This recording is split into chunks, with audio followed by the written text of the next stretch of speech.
Entrevista con A24.com.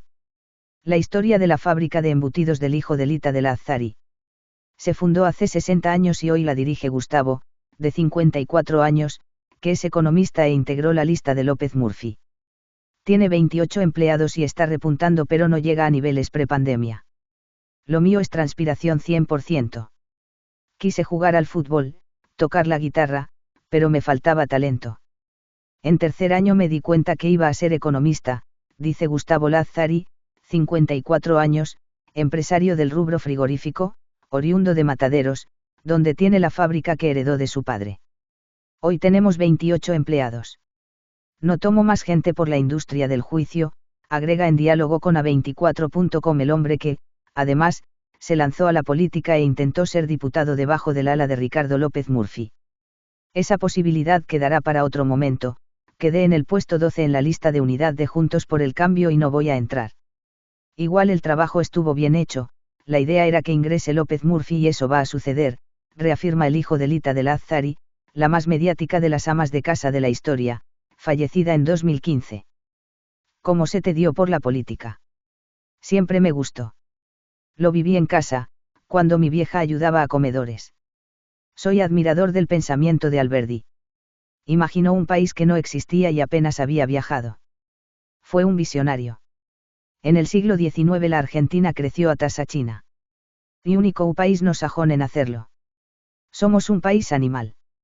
Libertad de culto, voto secreto, 7 millones de inmigrantes, cuando nada de esto era usual. Alberdi escribió la Constitución y explicó artículo por artículo, anticipando cosas que después dirían premios Nobel.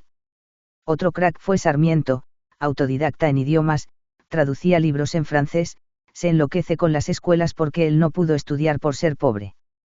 Hincha de Chicago, futbolero, El País, la Argentina, ¿en qué categoría de fútbol juega? Somos un país de la B metropolitana. Descendimos 2 veces. Somos Tristán Suárez quejándonos de Real Madrid. La Argentina como país cuestiona a Estados Unidos, a los europeos y, en realidad, somos los únicos, junto a Venezuela, que nos subdesarrollamos sin guerra. La Argentina es el fracaso económico del siglo XX. Estuvimos entre los 5 mejores países del mundo y no paramos de retroceder. La crisis del 30, la estatización de la deuda, mecanismos de intervención, Estado benefactor. Perón es responsable, pero no el único, que quede claro. En los 70 con la dictadura no tuvimos economía y desde los 80, tuvimos un Estado quebrado. ¿Qué pasó a partir de la presidencia de Menem, a nivel económico? Al principio nos recuperamos, pero su segunda presidencia fue mala. Se quedó a mitad de camino. Me parece que influyó la muerte de su hijo. Mi mamá me dijo, este señor cambió, perdió el brillo en sus ojos. Después vino la crisis del 2001 y la chance desperdiciada por Kirchner. Para mí Néstor Kirchner fue el peor presidente de la historia. La economía se mide por oportunidades y la Argentina la tuvo. La soja en alza, no había planes sociales. Néstor fue el responsable de la debacle. Pasó el gasto público del 25 al 40%, llegamos a 180 impuestos.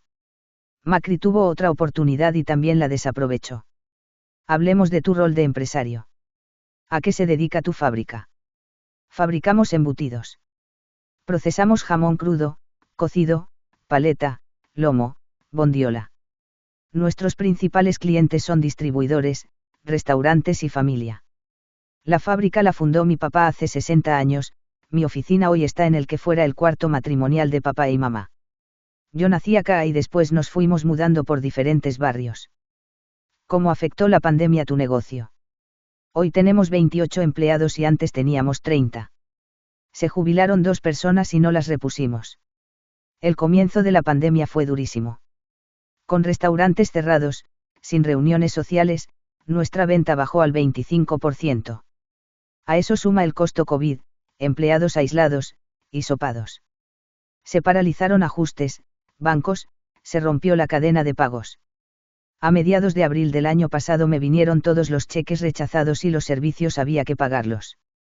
Hoy, nos vamos recuperando, estamos al 50% de la capacidad productiva. A nivel venta, no llegamos a los números de la prepandemia. Estaremos entre un 10 y un 15% abajo.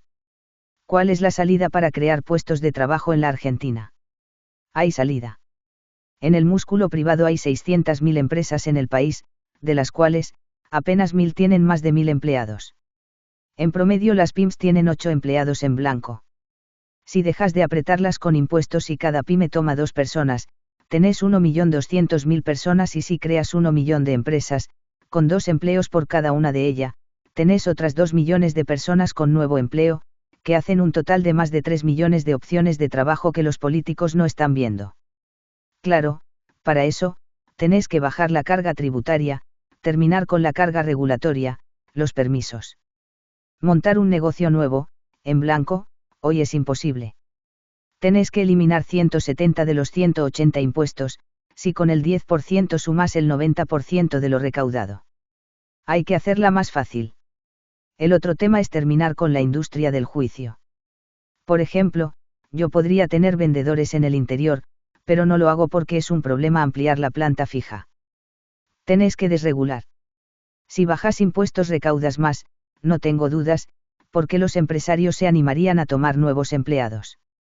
El secreto es desregular desde lo incremental, para no tener problemas con los gremios. Lo que ya está, está. No podés meterte con los derechos adquiridos.